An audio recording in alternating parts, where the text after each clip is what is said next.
VoiceFlow is the freemium business. So we have a free account that you can sign up for that's free forever. And there are parameters on that, obviously. But so a lot of my work as the senior growth manager centers around activating the free users who sign up for our account and moving them along in their customer journey to the point where they see so much value in the product that they need to give us money.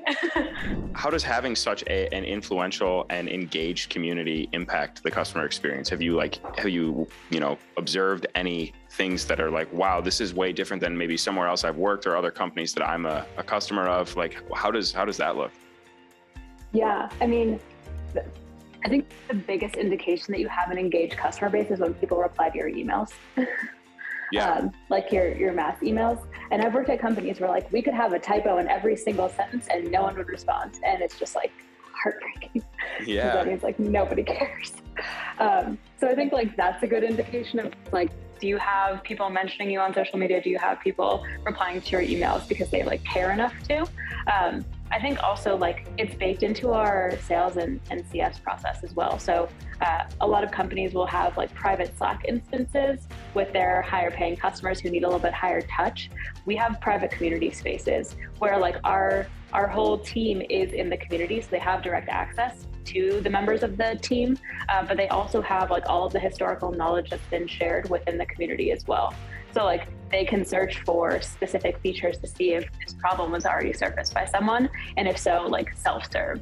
I think that community is like the moat surrounding VoiceFlow. So I mean, Figma tomorrow could be like, yep, you can design conversational assistants using Figma. And we'd be like, I guess. Yeah, for sure. You totally can. You can also do it with like Miro or Lucidchart. But there are so many people that we have sort of like engaged with, asked for feedback, listened to, and included in our product development, that they're very emotionally tied to the VoiceFlow product. And that's something that takes like a lot of work and fostering and focus. And so that's what I think why a lot of businesses kind of like get a little wary about community, because like you have to put so much work into essentially getting nothing and giving everything to a community.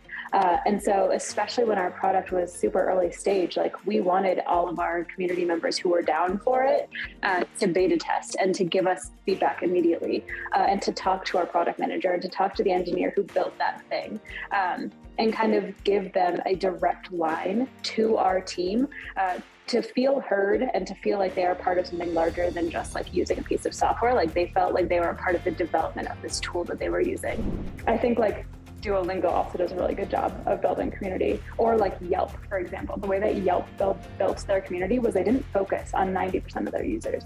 They focused on the 10% who always left reviews no matter what. And so it's like, can you find those 10% of your users who are like super, super engaged and activated and bought in to your product or like your mission or your vision, and like ask them what they need and what they want. So like, yeah, Yelp, like they would throw and enable restaurants to like throw review parties where it's like, yeah, come eat at our restaurant, leave us a review and you'll get a discount. But there were people who were not going to those parties and still left a review every single time. And that's when they were like, okay, we want you to be like our city correspondent, for the specific city, and have you be a little bit more involved in the Yelp product development. And so I think it's like, after you find your first 10, or how you find your first 10, or like, who are the people who are spending a shit ton, of time in your product? Like just tinkering, like do you have like a log rocket or a heat mapping tool to be like, what are they doing in there? Like what's going on?